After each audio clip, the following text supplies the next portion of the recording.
Bonjour, bonjour, c'est l'heure de l'épisode FaceTime avec ta Paulette. J'espère que vous, ça va. Moi, ça va super, il a fait beau aujourd'hui, donc ça va. Cette semaine, je vais essayer de parler plus vite parce que en uploadant l'épisode de la semaine dernière, je me suis dit, putain, mais c'est trop chelou. Comment ça se fait que tu parles si lentement comme ça, on dirait Kourtney Kardashian, il y a 1 minute entre chaque mot d'une phrase. Et j'y réfléchissais parce que en vrai, dans la vraie vie, je parle à une allure normale, vous voyez, avec mes potes. Et je me suis posé la question, mais pourquoi tu parles si lentement dans chaque épisode? Je pense que la vérité, si je veux être ultra honnête avec moi-même, c'est que j'ai pas envie de faire de montage, donc j'ai pas envie de dire de conneries. Et qu'en plus de ça, je dois vouloir inconsciemment placer des mots un peu intelligents, vous voyez, avoir l'air un petit peu câblé. Et donc du coup, je réfléchis à chaque mot qui me vient en tête pour former des phrases qui soient correctes, ne pas bégayer, etc. Et en fait, ça prend trop de temps. C'est chiant. Je pense qu'à écouter, c'est un peu chiant aussi. Alors, je pense que c'est super en revanche pour s'endormir en mode ASMR, mais je suis pas certaine que j'ai envie que vous écoutiez mes épisodes parce qu'ils sont soporifiques, vous voyez.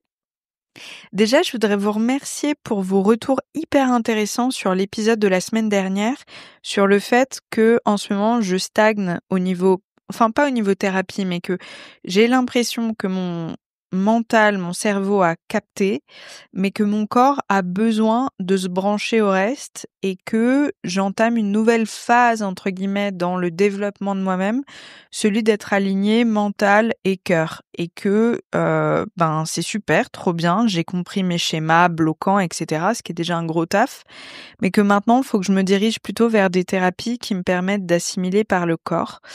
Et je vais vous donner vraiment les trucs qui sont le plus revenus par message. Vraiment, de loin, ce qui est le plus revenu, c'est la kinésiothérapie. J'avais fait une session il y a longtemps et c'était effectivement assez troublant. Alors, on m'avait pas prévenu, mais sur le coup, on se dit que la personne est chelou, un peu chez père, parce qu'elle vous tâte. Je grossis le trait, mais c'est quand même globalement ça.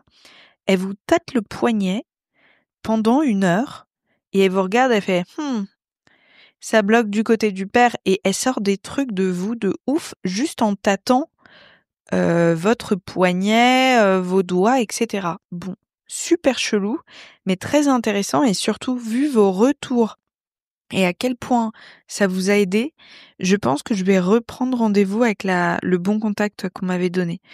On m'a également conseillé 2 méthodes que je connaissais pas. La méthode Living, apostrophe G. Apparemment, c'est top pour débloquer. Massage énergétique. Bon, déjà, quoi qu'il arrive, massage, bonne idée. Mais en plus de ça, effectivement, si vous pouvez trouver quelqu'un qui lie ça au fait d'avoir du magnétisme, je pense que ça doit être très très puissant. Et puis sophrologie, ça c'est beaucoup revenu. Et effectivement, c'est hyper intéressant, surtout je pense si vous trouvez un sophrologue qui a avant tout une formation de psychothérapeute, donc qui peut relier les choses et aller plus loin dans sa réflexion, et qui est un peu ouvert d'esprit sur d'autres pratiques, je pense que c'est très intéressant. Moi perso, ce qui me parle le plus dans tout ça, après la chiro, ce sera la kinésiologie, pardon, c'est dur à dire. C'est peut-être pour ça que je parle lentement aussi. Finalement, j'ai peut-être un problème de prononciation. Ah, je m'en rends compte que maintenant, après 400 épisodes de la leçon. Cette semaine, je voudrais vous parler d'un sujet qui me passionne et je vais partir d'un exemple parce que, pour tout vous avouer, j'avais trouvé ce matin-là ce sujet dans ma douche, comme souvent d'ailleurs mes idées, et le soir même, ça a été mis en pratique par mon pote Benoît, à qui je dis bonjour, s'il écoute ce podcast, et je lui dis, tu sais quoi, merci beaucoup, c'est parfait, ça appuie mon propos, canon. Je vous raconte.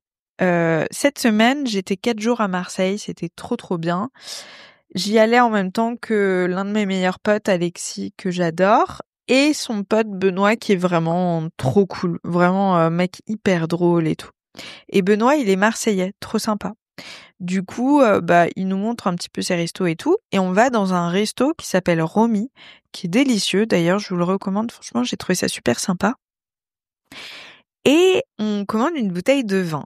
Et au moment où le vin arrive, le serveur nous demande qui veut tester. Déjà sympa, j'apprécie le fait qu'il n'ait pas forcément tendu la bouteille vers Benoît ou vers Alexis, mais qu'il ait demandé. J'ai trouvé que c'était très élégant, pardon. Et Benoît se retourne vers moi et fait c'est mademoiselle qui va tester le vin. Et ça, c'est ma passion. Ce sont les gestes de microféminisme. Est-ce que vous avez déjà entendu ce terme? Moi, perso, c'est ma meilleure méthode pour lutter au quotidien contre le sexisme. En tout cas, c'est la méthode qui me convient le mieux. Je sais qu'avec mon caractère très sensible, lorsque je suis à fond dans l'engagement, dans la colère, dans la révolte, je perds pied et n'importe quelle info un peu déroutante pendant 3 semaines, je vais y repenser. Je pense pas que ce soit adapté à mon caractère. En revanche, le microféminisme, alors ça c'est pour moi parce que s'il y a un truc que j'ai dans la life, c'est de la persévérance et en plus je suis têtue parce que n'oubliez pas, je suis taureau. Pour celles et ceux qui ne connaîtraient pas, c'est très simple. Ce sont des petites actions du quotidien pour lutter contre le sexisme. Je vais vous donner des exemples de ce que je fais et je suis curieuse de savoir ce que vous faites parce que je suis sûre que vous faites plein de trucs sans même vous en rendre compte. Vous voyez ce que je veux dire? Parce que je n'imagine pas une seule seconde que les gens qui écoutent la leçon soient des gens obtus d'esprit et très rétrograde sur le féminisme. Honnêtement, je pense pas. Déjà parce que les auditeurs de podcasts sont en grande majorité des gens qui sont écolos et féministes, selon les stats. Hein. Et en plus, si vous écoutez un podcast pour vous remettre en question sur vos échecs et tout, bon, je pense que vous êtes des gens bien, honnêtement. La première chose que je fais, c'est que je parle de mes problèmes de règles ou des problèmes de femmes, sans tabou, sans gêne, sans m'excuser, juste de façon ultra normale aux hommes hétéros de mon entourage. Et c'est souvent d'ailleurs, c'est étonnant, mais c'est des femmes qui ont un peu une réaction, mais vraiment, c'est malgré elles, c'est juste comment elles ont été élevées de « Oh, les pauvres, on doit les ennuyer avec nos sujets ». Non. Moi, je raconte tout ça pour plusieurs raisons. Déjà, la première, c'est que nous, lorsqu'ils parlent de sujets qui ne nous intéressent pas, par exemple, moi j'ai plein de copines qui adorent le foot, moi j'aime pas le foot, ça m'intéresse pas. Mais si un homme de mon entourage parle de foot, bah je vais l'écouter et je vais m'intéresser parce que lui ça l'intéresse et que j'ai envie de créer du lien, de m'intéresser à lui, à ce qu'il est, etc. S'il me raconte un problème X ou Y qui ne me correspond pas, qui n'existe pas dans mon quotidien, je vais quand même faire un effort pour essayer de comprendre. Et je pense que c'est ultra important que on n'enlève pas ça du quotidien des hommes, qu'on ne leur facilite pas la tâche. Vous voyez ce que je veux dire? Parce que eux ne vivent pas nos règles, mais je trouve qu'ils devraient être nos meilleurs alliés pour essayer de nous faciliter la vie parce que nous, on en chie 2 fois plus qu'eux sur ce genre de sujet. Moi, j'ai de l'endométriose et à chaque fois que ça vient, j'explique ce que c'est et d'ailleurs, c'est assez intéressant parce que je trouve que les hommes à qui j'en parle, ça les perturbe un peu. Parfois, ça les rend un peu timides, mais ils sont plutôt ouverts d'esprit au sujet en mode « Ah d'accord, je m'en rendais pas compte et tout ». Donc souvent, c'est d'ailleurs des réactions assez sympas. Mais qu'importe en fait, si jamais la discussion les mettait mal à l'aise, et d'ailleurs j'ai un ancien ami, oh mon Dieu, dès qu'on parlait de ça, il était là « Ouh, quelle horreur », etc. J'étais là « Non. Nous, c'est une difficulté de notre quotidien, ça n'a pas à être tabou. » Et je vais continuer à t'en parler, et plus je t'en parlerai, plus tu comprendras que ce n'est pas tabou. Donc voilà, je parle de ça. Autre exemple, si vous avez écouté notre épisode avec Bérangère Krief, que j'embrasse, on a vécu toutes les deux un souci sexuel lié toutes les deux à une relation compliquée avec un homme. Et on en a parlé lors d'un épisode. Et moi, ça a été un sujet extrêmement douloureux pendant 1 an et demi, vraiment très douloureux, qui était handicapant même dans mon quotidien parce que ça m'avait créé un stress post-traumatique, faut le dire, et des douleurs neuropathiques. Et de temps en temps, je me confiais auprès de mes potes, j'en parlais peu parce que j'avais pas envie que ça prenne trop d'espace dans mon quotidien et que j'avais aussi envie de me changer les esprits quand j'allais voir mes potes, mais voilà, ça m'arrivait d'en parler avec eux. Et la dernière fois, j'en ai reparlé et il y avait le compagnon d'une de mes meilleures amies qui est en plus kiné. Donc c'est quelqu'un qui a l'habitude de travailler, il est dans le corps médical et je pense même que ça peut être intéressant pour lui d'un point de vue professionnel d'entendre le parcours de quelqu'un qui est de l'autre côté et qui a besoin d'être soigné, vous voyez, parce que je suis allée voir une kiné spécialisée pour ce souci-là.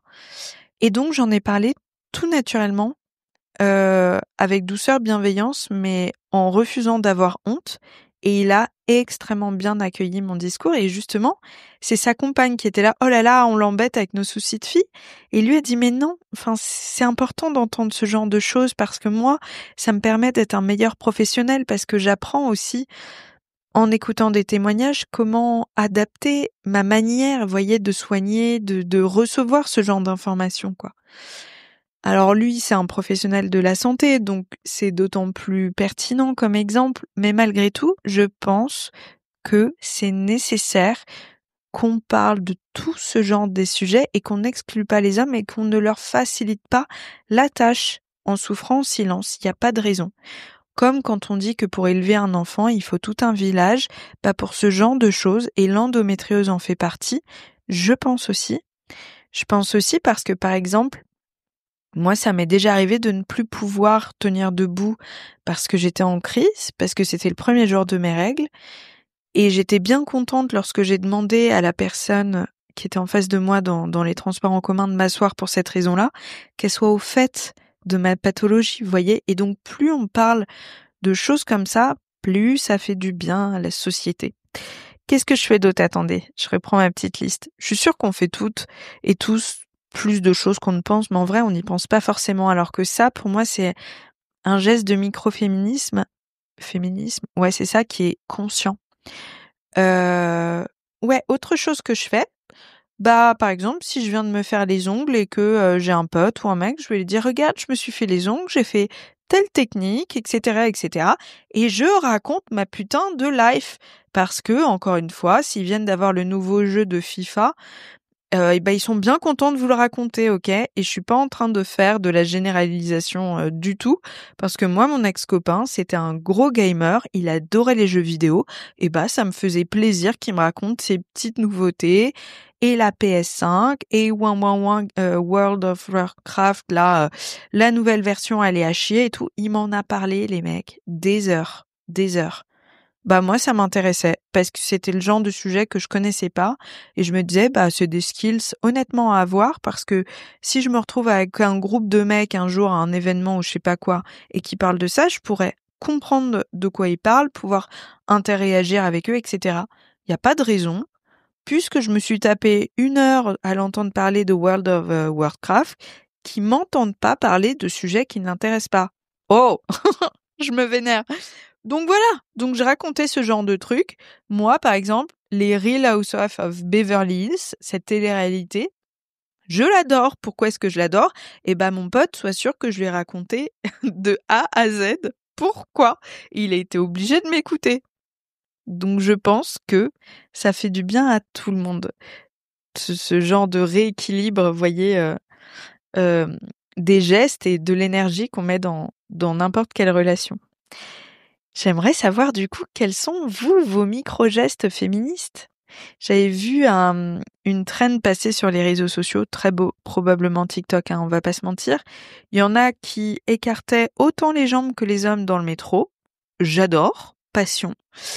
Il y a ceux qui commencent par toujours dans un mail pro par mettre les femmes avant les hommes dans l'objet de mail, enfin d'envoyer à qui l'envoyer, etc.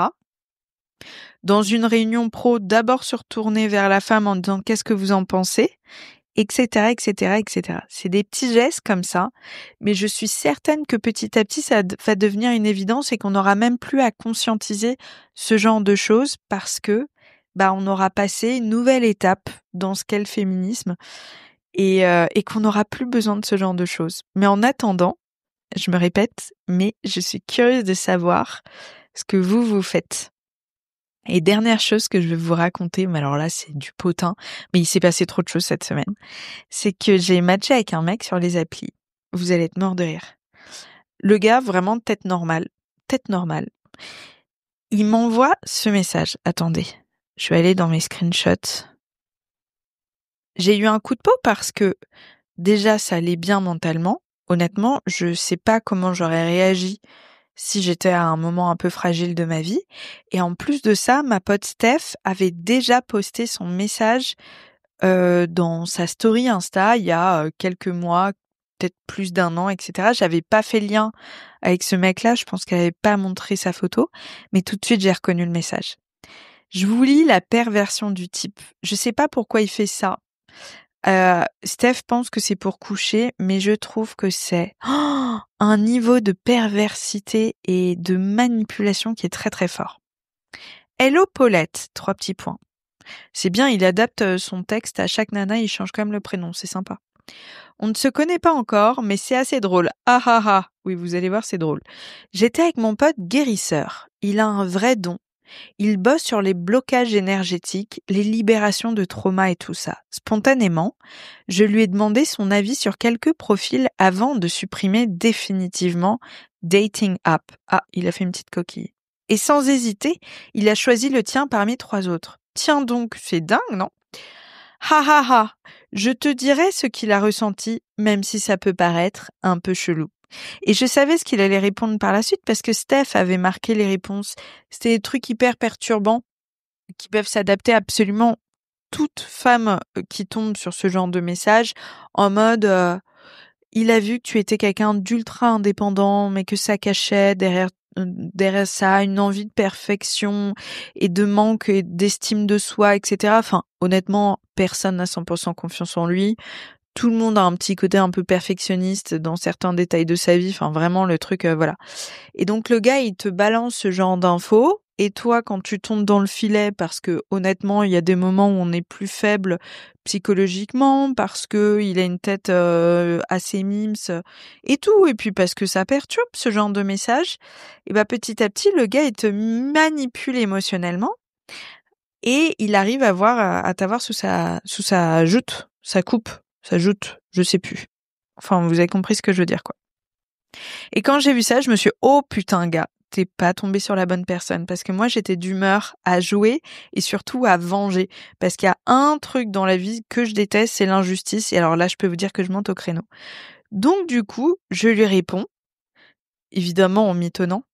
C'est un truc de ouf que tu m'envoies ça, mais il n'y a pas de hasard et je sais que tout est connecté. Pareil, moi aussi j'utilise des termes comme ça, ultra bateau, que tout le monde peut utiliser et tout.